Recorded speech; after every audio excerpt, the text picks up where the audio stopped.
September 20th, 1944, Arracourt, near Nancy, France. A thin, fabric-skinned Piper L4 grasshopper skims low over the fields like it's late for a message run.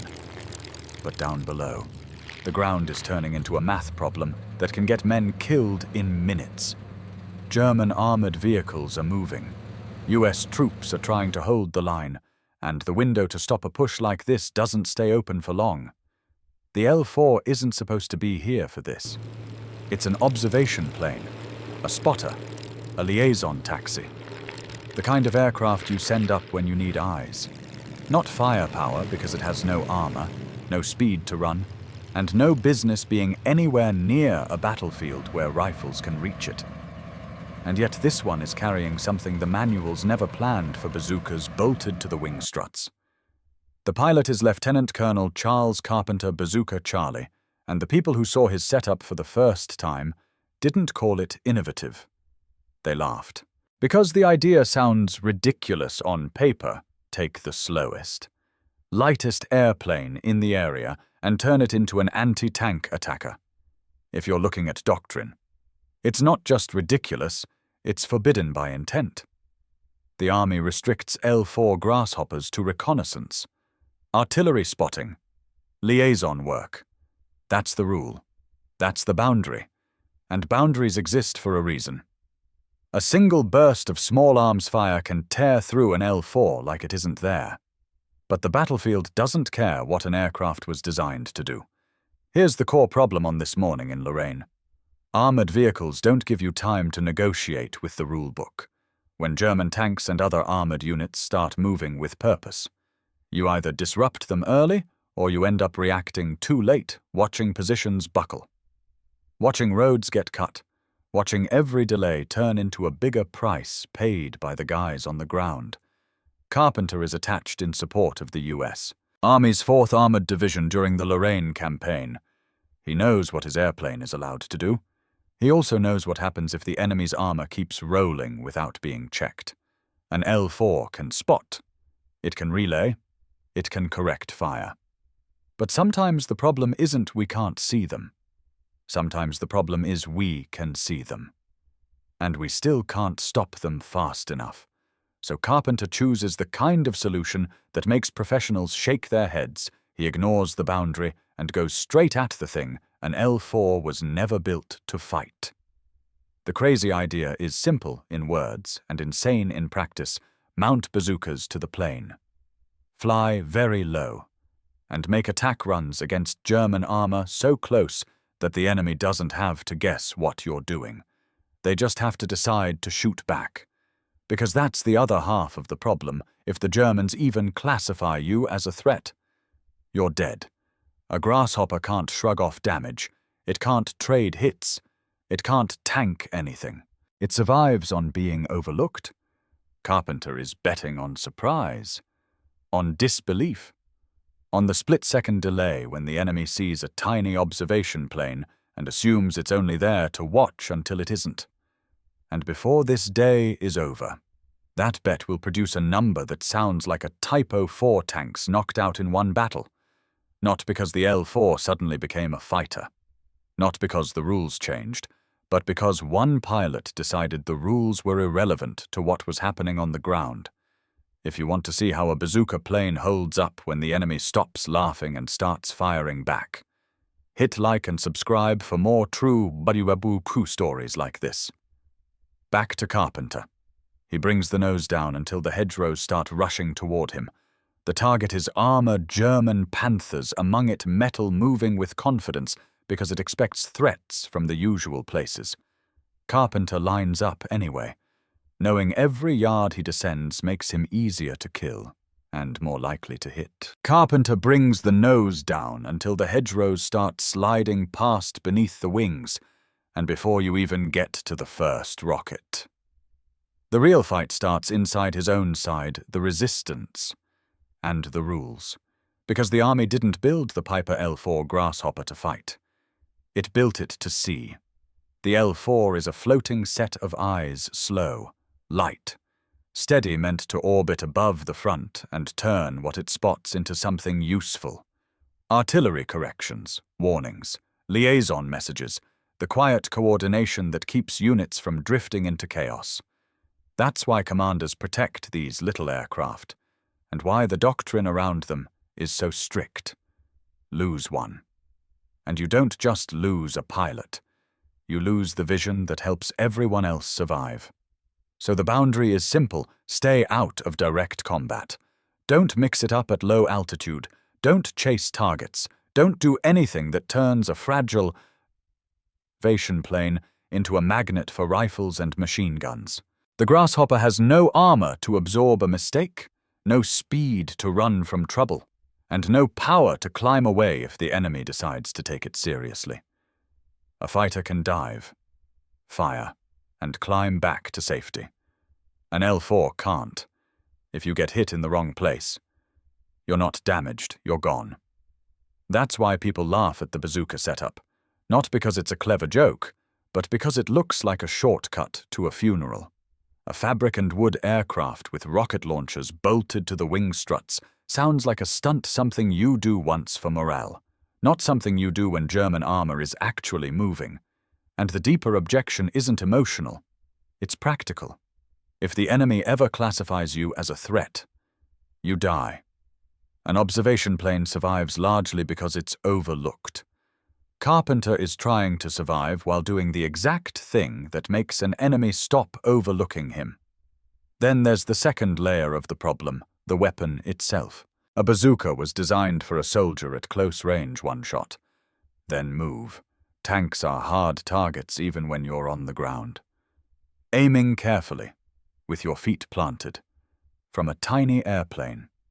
You're trying to hit a small section of moving armor while your own aircraft is moving, bouncing in air currents, and forcing you to commit to a straight line long enough for everyone below to get a good look at you. There's no stabilized gun sight, no computer, no clean press button. Get kill. Just a pilot trying to time a low pass and make a rocket land somewhere that matters before the ground wakes up and starts firing back. This is where the rulebook feels comforting to everyone except the man in the cockpit. On paper.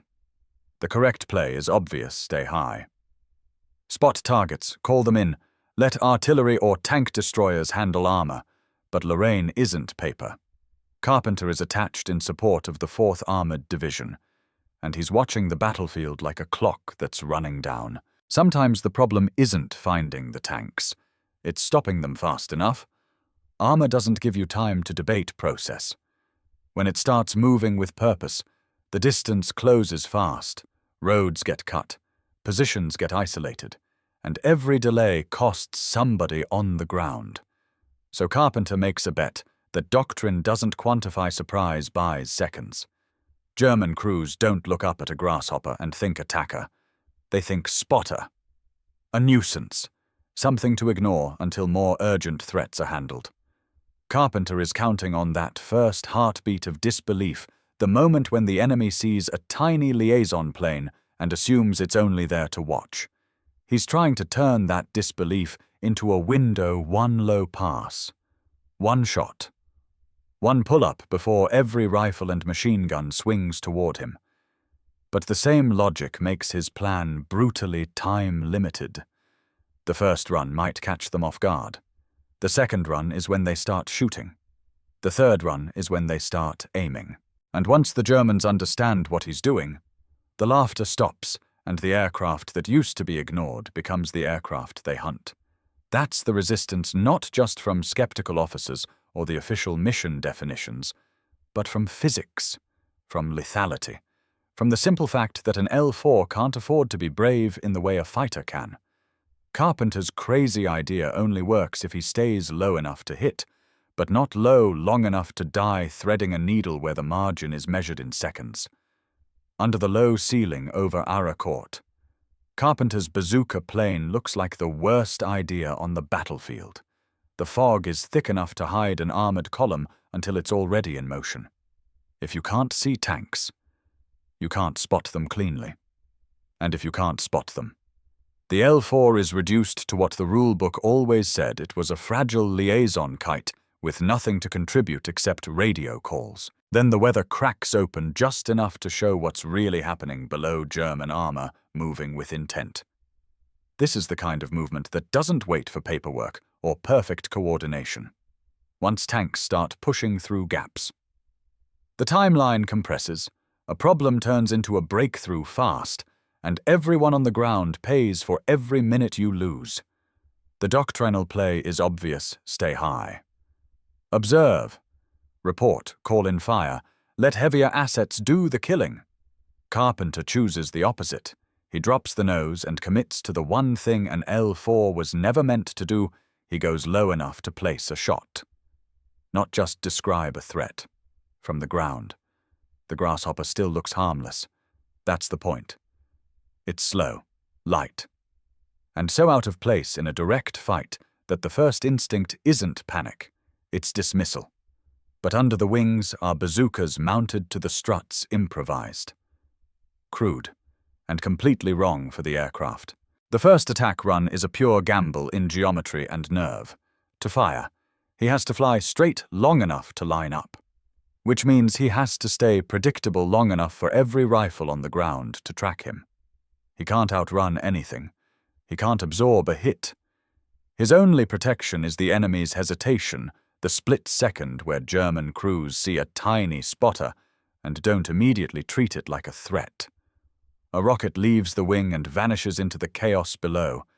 Carpenter doesn't need a Hollywood explosion to know whether it worked.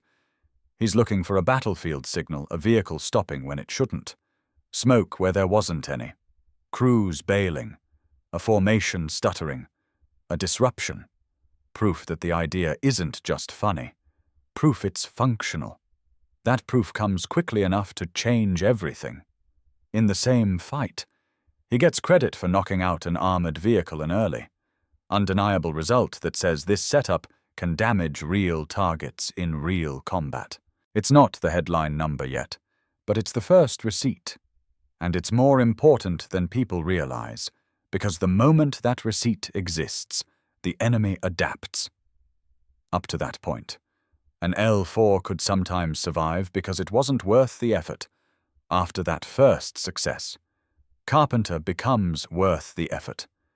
The Germans stop ignoring the grasshopper and start trying to kill it every time it appears. That shift, more than any single vehicle destroyed, is the small win that matters. It proves the idea landed hard enough in the enemy's brain to force a response. Now the Bazooka Plane isn't just attacking armor, it's fighting attention. Small arms fire that would be background noise to a tougher aircraft becomes lethal to him. A burst that misses his body can still hit fabric. Struts, control cables, anything that turns flight into a coin toss, and he's carrying a finite number of shots. Once the rockets are gone, he has to get out, land, rearm, and come back. As if this is normal work. That's how a mocked gimmick becomes a real weapon. The enemy starts treating it like one. Carpenter has crossed the line from nuisance to threat, and there's no going back. The first proof isn't the final tally. It's the moment the laughter stops because the battlefield, and the Germans on it, have confirmed that this ridiculous idea can actually hurt them. The first time the rockets leave the wings and something real on the ground stops moving the way it's supposed to. Carpenter gets what he needed: most proof. But proof has a price. The battlefield doesn't stay surprised for long. On his next pass, the nuisance spotter is no longer a nuisance, it's a target. The same little grasshopper that used to be ignored starts drawing fire the way a threat does rifles snapping up. Tracers reaching. Men suddenly eager to erase the joke before it becomes a habit. And Carpenter feels that change instantly, because his airplane gives him no margin for error. A fighter pilot can take a few holes and still climb out. Carpenter's L4 is fabric and light structure. A handful of hits in the wrong place doesn't mean damage. It means the controls go soft. The wing starts to shudder. The engine coughs at the worst moment.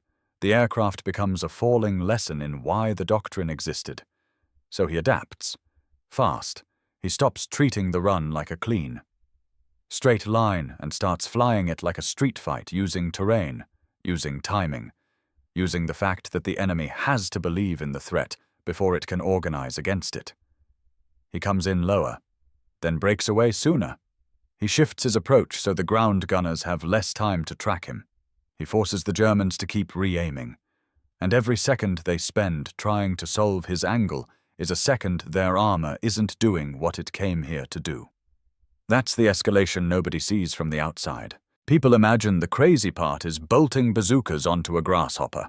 The crazier part is staying alive after the battlefield learns you're serious, because the L4 is not a hit-and-run platform. It's a hit-and-pray you can run platform. Every attack pass is a commitment. He has to hold the airplane steady long enough to fire, which means he has to accept being predictable for a moment. He can't throw the stick around wildly without ruining his own aim. He can't climb high and dive like a fighter because he doesn't have the performance to play that game. He's threading a needle low enough to place rockets where they matter, stable enough to make them count, and fast enough, meaning quick enough in decision-making to get out before the enemy's volume of fire catches up to him. And the Germans don't need a cannon to kill him. They just need to decide that he's worth killing. The terrifying thing about small arms fire against a fragile airplane is that it doesn't have to be accurate in a sniper sense. It only has to be persistent. A burst that doesn't hit Carpenter can still tear fabric. A burst that doesn't tear fabric can still nick a strut. A nicked strut can become a failure under load. A failure under load becomes a crash that no hero narrative can undo. So the stakes grow with every minute he stays in the pattern. He has limited shots. Bazookas aren't an endless belt. Once he fires what he brought, he can't just keep pressing. He has to leave the fight and land to rearm, which sounds simple until you realize what it means tactically every time he disengages. The German armor gets time back, time to reposition, time to tuck into cover, time to keep moving, time to make the ground war uglier. And now there's another pressure building expectations. At the start, the Bazooka Plane is a novelty, an idea that makes people smirk because it feels like a stunt. But once it works, once the enemy reacts, Carpenter can't pretend it's just a one-off anymore. The guys on the ground are watching. If they see an L4 come in low, fire, and disrupt armor even for a moment, it changes what they believe is possible. It becomes something they want again, especially when they're staring at German steel and feeling outmatched in the next few minutes. Carpenter is attached in support of the 4th Armored Division. That matters because he isn't operating in a vacuum. His decisions aren't about personal glory. They're about whether a push is slowed, whether a unit gets breathing room, whether a line holds long enough for heavier forces to respond. His aircraft may be tiny, but the consequences of what he does ripple outward because when armor is moving, any disruption is leverage. So the crazy idea starts turning into an unofficial tool, not officially blessed, not formally written into the mission, but used. And that's when the social constraint gets sharper. 2. Because there's a difference between we're amused by your improvisation and we're responsible for letting you keep doing it. A commander who tolerates a stunt can laugh it off. A commander who tolerates a tactic has to answer for it. If Carpenter gets shot down, the question won't be, why did the Germans shoot an observer? The question will be, why was an observer attacking tanks in the first place? Carpenter knows that. He can feel it in every skeptical glance. Every pause before permission is implied rather than written. Every moment where his success makes the adults in the room uncomfortable. Because now they're trapped between two realities, the rules say stop, and the results say keep going. That tension pushes him into a narrower corridor. He can't afford a failure that looks like recklessness. He can't afford a sloppy run. He can't afford to waste rockets. Every move has to justify itself in outcomes, because outcomes are the only argument strong enough to keep the door open for this kind of improvisation. So he becomes methodical, in a way people don't expect from a man flying a ridiculous aircraft. He picks moments when armor is exposed, when the formation is stretching, when vehicles are forced into predictable paths, when a tank has to crest or turn or slow for terrain. He uses the L4's weird strengths. It can loiter, it can turn tight, it can stay near the fight long enough to see patterns. A fast aircraft might get one look and be gone.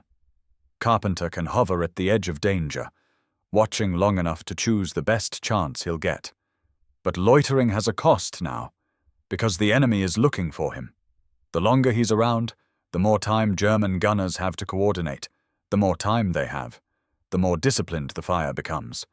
What starts as random shots turns into purposeful bursts. What starts as drive him off becomes bring him down.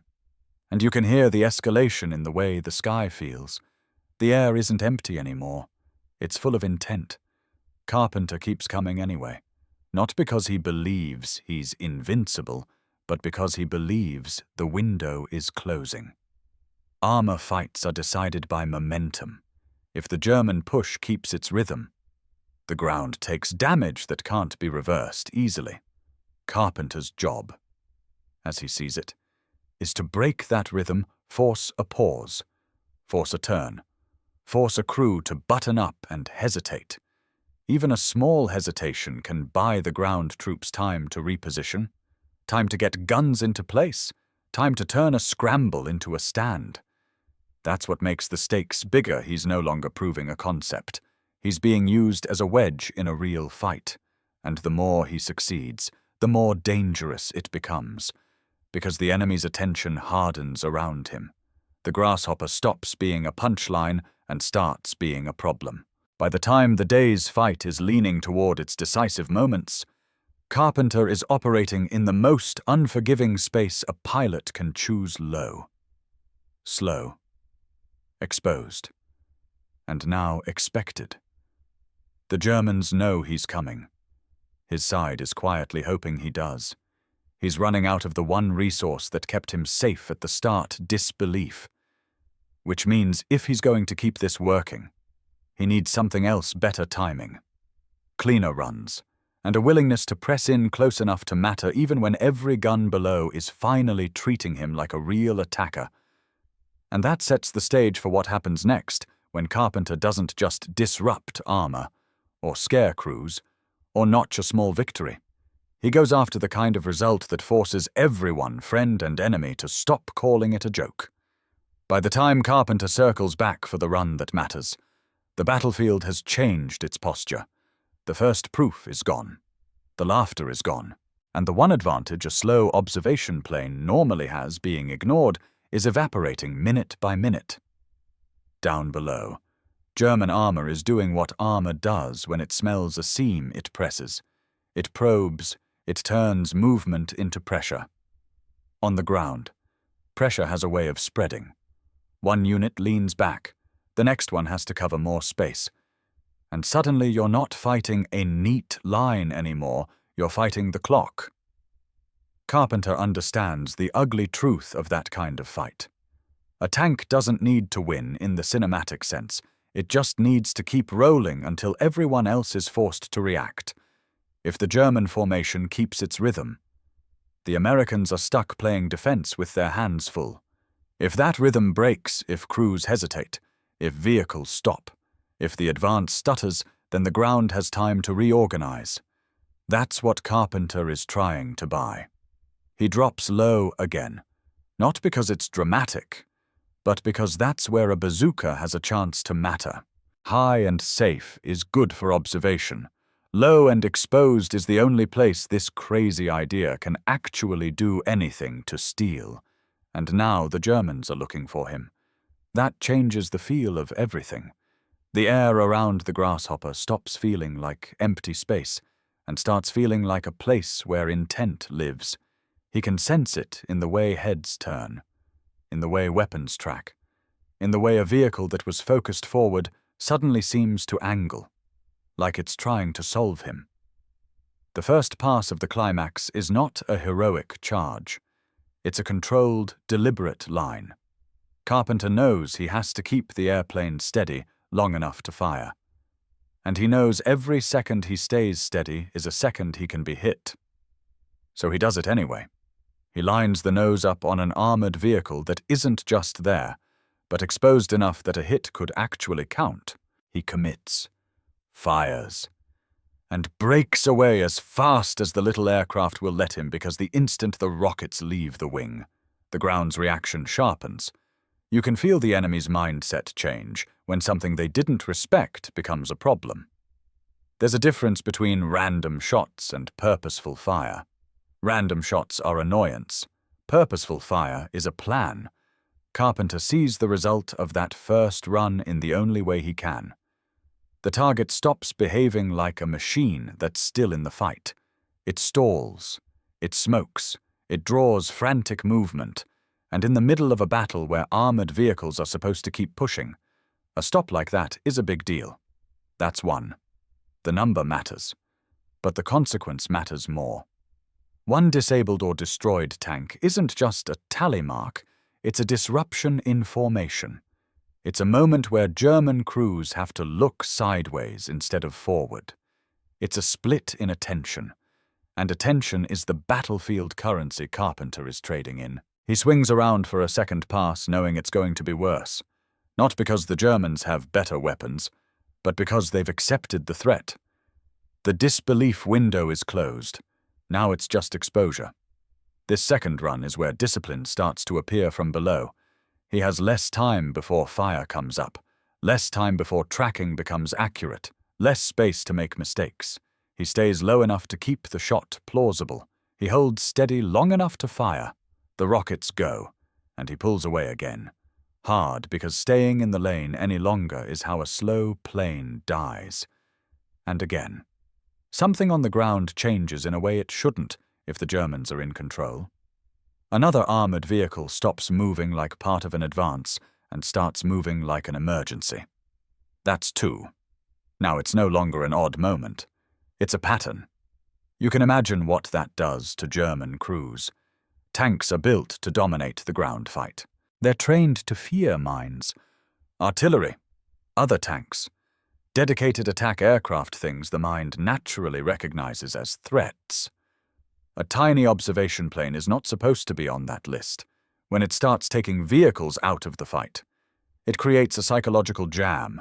It forces the enemy to respect a threat they weren't ready to respect.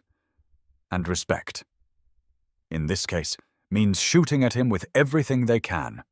Carpenter's third pass is where the margin narrows to something almost absurd.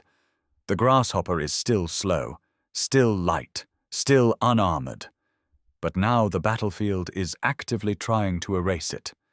The air in front of him feels hostile in a way it didn't earlier, because the ground isn't just reacting anymore, it's anticipating.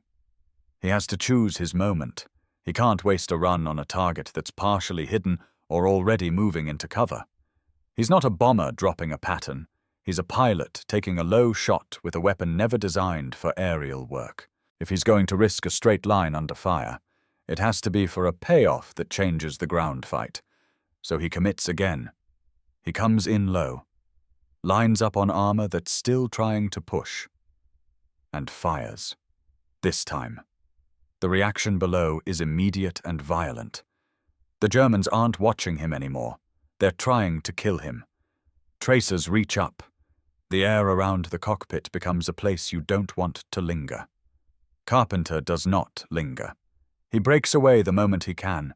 He climbs only as much as he has to, because climbing makes him visible longer, and visibility is death. Then he looks back down. The third target is no longer pushing. It's no longer part of the moving spear.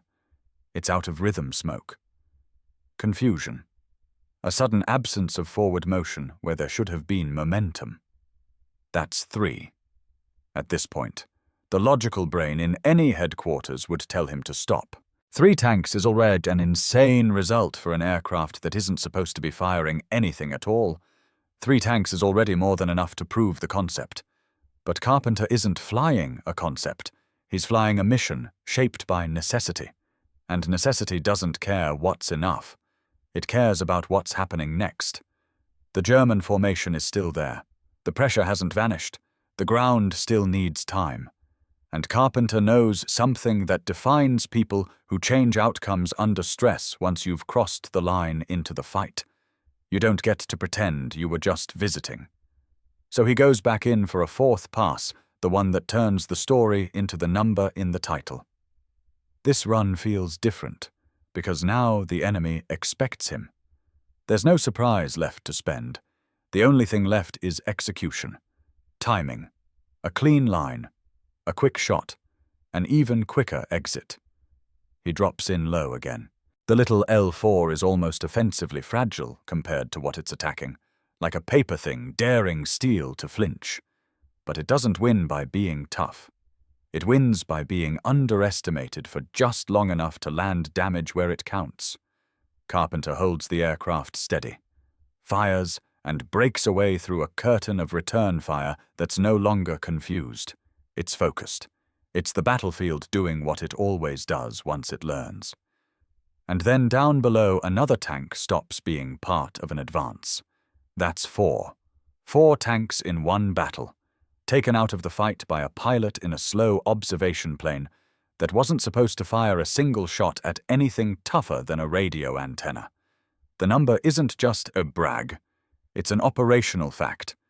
It means 4 armored vehicles aren't pushing, aren't threatening, aren't forcing US troops to fall back or scramble. It means the German spear has been blunted by something that shouldn't have existed in the combat equation. And it means Carpenter has done the one thing that changes how war is remembered. He's produced a result so specific and so difficult to dismiss that even the skeptics have to deal with it, because you can laugh at a contraption in a hangar. You can't laugh at 4 disabled tanks on a battlefield where every tank matters. In the immediate moment, the ground troops don't turn it into a legend. They don't have time. They take the breathing room. They use the pause. They shift, reposition, reinforce, because that's what bought time is for. And Carpenter, still alive in an aircraft that should have been shredded the moment it revealed itself as a threat, pulls away knowing he's just done something that will follow him for the rest of the war. The enemy will remember. His own commanders will remember. The people who laughed will remember. Most of all, the rule book will have to remember, because a rule is only as strong as its ability to survive contact with results. When Carpenter finally pulls the L4 away from the fight, the relief isn't cinematic. It's physical. The kind you feel in your hands when you realize you've been gripping the controls too hard for too long. His airplane is still a grasshopper, still fragile, still one bad hit away from being a wreck in a field. But now it's carrying a different kind of weight proof the battlefield can't ignore. On the ground, the immediate effect is simple and measurable. 4 tanks that were part of an armored push are no longer pushing.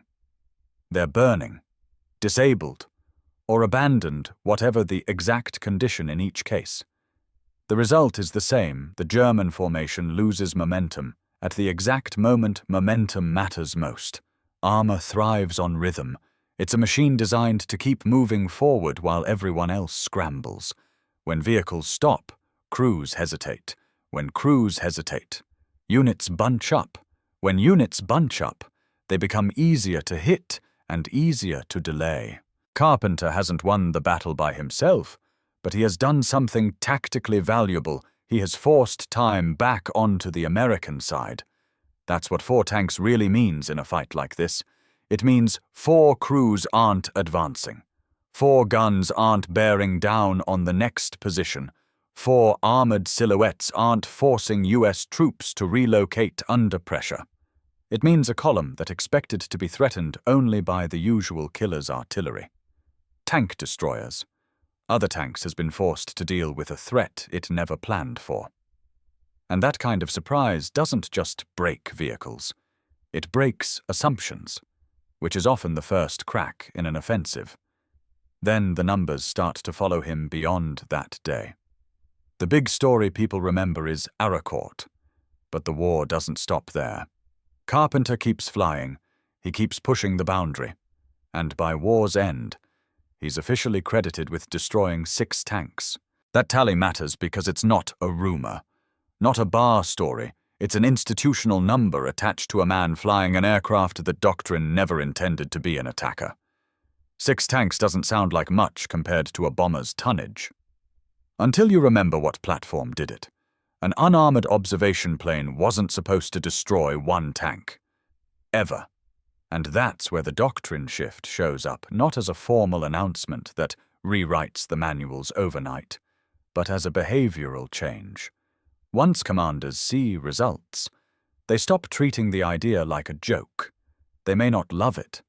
They may still call it reckless, but they can't deny the battlefield logic, a tiny aircraft that can loiter, spot patterns, and then strike at close range creates a tactical disruption out of proportion to its size. It forces enemy crews to keep scanning the sky for something they used to ignore. It adds a new layer of uncertainty, one more problem the enemy has to solve, while they're already busy solving artillery. Armor and infantry. Carpenter's success also changes the social rules around him. Before, he's the guy with a ridiculous contraption, tolerated like an eccentric.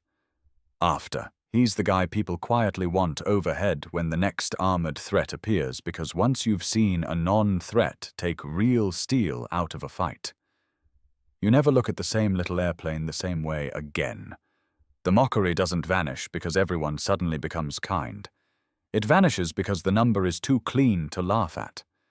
And the Germans adapt in the only way they can. They shoot at him. Hard. Relentlessly. The moment a grasshopper proves it can hurt armor, it stops being invisible. Every pass becomes riskier. Every rearm becomes a decision to go back into a fight where the enemy is waiting for you this time. That, too, is part of the doctrine lesson, because the value of Carpenter's tactic isn't that it's safe. The value is that it forces reactions. It forces attention. It forces delay. It forces a modern battlefield truth into an old rulebook not designed for combat is not the same thing as can't change the outcome. In the end, that's the shift his numbers create. They don't turn the L4 into a standard attack aircraft. They don't make the army suddenly encourage liaison pilots to hunt tanks. What they do is simpler and more permanent. They prove that results can rewrite what people are willing to tolerate, and that sometimes the most dangerous weapon isn't a bigger gun, but an enemy's failure to recognize a threat until it's already too late. After Arracourt. The story follows Carpenter the way smoke follows a fire, not because the army suddenly turned his grasshopper into an approved attack platform, but because a result like that doesn't stay contained. 4 tanks in one fight becomes a reference point the moment people stop describing his Bazooka Plane as a gimmick and start describing it as a problem the enemy had to respect. And Carpenter keeps flying. He doesn't get to retire the risk just because the tactic worked. If anything, the price of success is that the Germans learn. Every time he appears after that. The return fire comes faster. The disbelief window that protected him in the beginning is gone. He is no longer an overlooked spotter. He is a known threat in the most fragile aircraft imaginable. Meaning every mission is a choice to keep trading safety for disruption. By the end of the war, he's officially credited with 6 tanks destroyed. That number matters because it's not what you'd expect from a fighter squadron or a dive bomber unit. It comes from a liaison pilot in a fabric observation plane that doctrine never intended to attack anything harder than a target map. 6 isn't strategic bombing. It's not thousands of tons of explosives. It's something more personal, a handful of armored vehicles removed from fights where a single tank could change the outcome for the troops underneath it. In that context, only 6 is the wrong way to read it. The right way is he got any at all repeatedly while flying an aircraft that had no right to survive the attempt. That's the legacy in plain terms. Carpenter didn't invent a new weapons system. He didn't rewrite the manuals with a memo. He proved a battlefield lesson that armies keep relearning design intent is not the same thing as combat reality. When the situation breaks the assumptions, improvisation becomes doctrine's emergency exit. And sometimes the advantage isn't better hardware, it's doing something the enemy doesn't even recognize as possible until the damage is already done. There's another lesson in his story that matters for anyone who watches war history for more than the highlight reels. Carpenter's tactic wasn't magic, and it wasn't luck. It was judgment under pressure. He picked moments when armor was exposed, used the L4's odd strengths tight turns, slow loitering, pattern recognition, and accepted a level of risk that most people would call unacceptable. That doesn't mean reckless. It means he understood the trade. He knew the cost of doing nothing. He knew how fast a ground fight can collapse when armor keeps its rhythm. So he chose the one thing that could disrupt that rhythm when other solutions weren't arriving in time. And that's why people still remember Bazooka Charlie. Not because a grasshopper with rockets is a cute footnote, but because it's a reminder that outcomes don't always come from the biggest platform or the cleanest doctrine. Sometimes they come from one person who refuses to accept the limit everyone else treats as law. If you want more true World War II stories like this, stories where a single decision under pressure forced the battlefield to admit something new, subscribe to WWII Echo Stories. And if anything in Carpenter's story surprised you, whether it was the risk, the improvisation, or the sheer audacity of that little L4, drop your take in the comments. Your thoughts help decide which forgotten moments we bring back next. Thank you for watching, because you're not just hearing this story, you're helping preserve it. Keeping Lieutenant Colonel Charles Bazooka Charlie Carpenter's name alive long after the guns went silent.